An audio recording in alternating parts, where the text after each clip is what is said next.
Like I mentioned before in a previous video about playing Little Nemo on the NES, I was inspired by a video Hungry Goria posted on YouTube about 9 NES games you should play.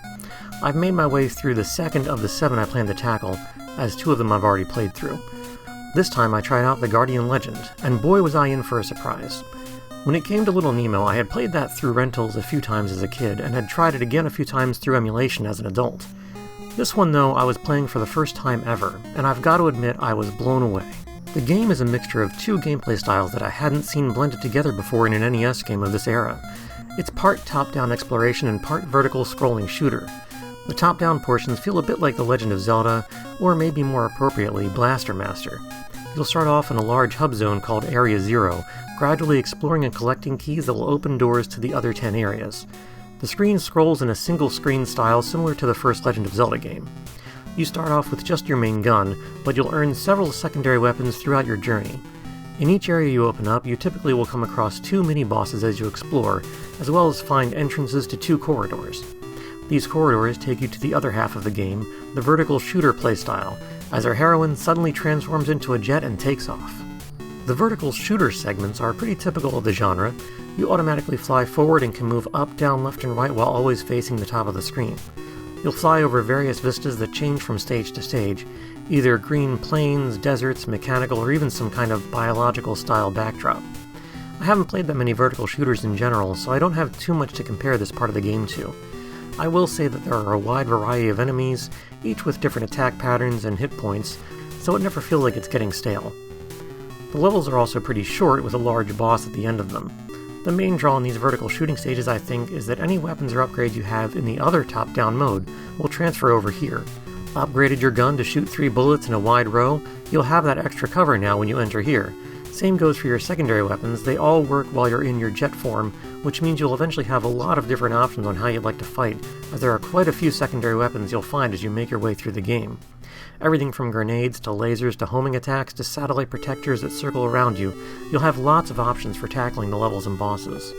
It's these secondary weapons and power-ups that truly make this game feel like something special, and it's probably also why I keep thinking it feels a bit Zelda-ish. It's that feeling of constant progression. I think every boss battle rewards you with something, and it's not just the flight shooter stages, but the mini-bosses you fight while exploring the top-down areas too. It feels like you're always acquiring a new weapon or upgrading your weapons or your strength. It's a feeling of constantly leveling up and then going back through the areas you've been in before and absolutely plowing through the enemies that used to give you a bit of trouble before. It really feels empowering to do. The music in this game is also fantastic, and I've already added several new songs to my video game playlists now that I've played Guardian Legend. My favorite track is probably the one that plays when you're in Area 0, the main hub, which I guess is a good thing since it's a song you're probably going to hear more than any other.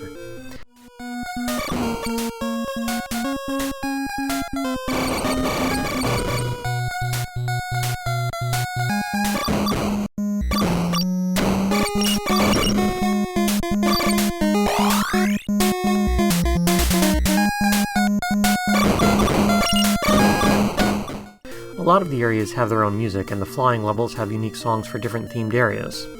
Even the short music sting that plays as the heroine does her transformation and starts flying really does a good job of getting you pumped up for the intense action that you're about to fly into.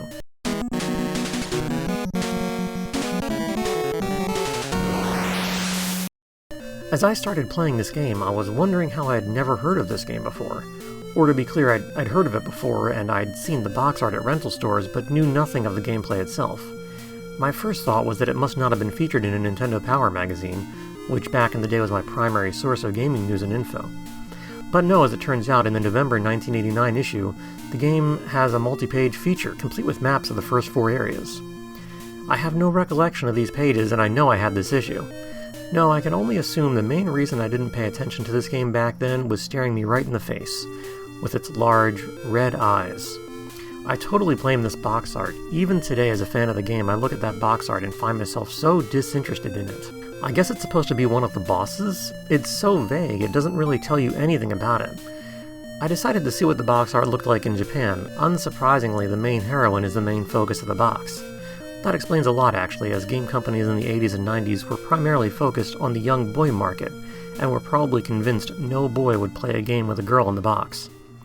At least they didn't go so far as to change the character in the game, so I guess I'll be thankful for the small victories. The Japanese box art is an improvement, but is strangely evocative of H.R. Geiger, and not the tone I would have expected. But then I saw the European box art, and wow, this one nailed it. There's the Guardian, named Miria in the Japanese version, looking much closer to what I would expect a transforming anime girl who turns into a jet would look like. She's also much closer in style to how the Guardian Legend manga depicts her.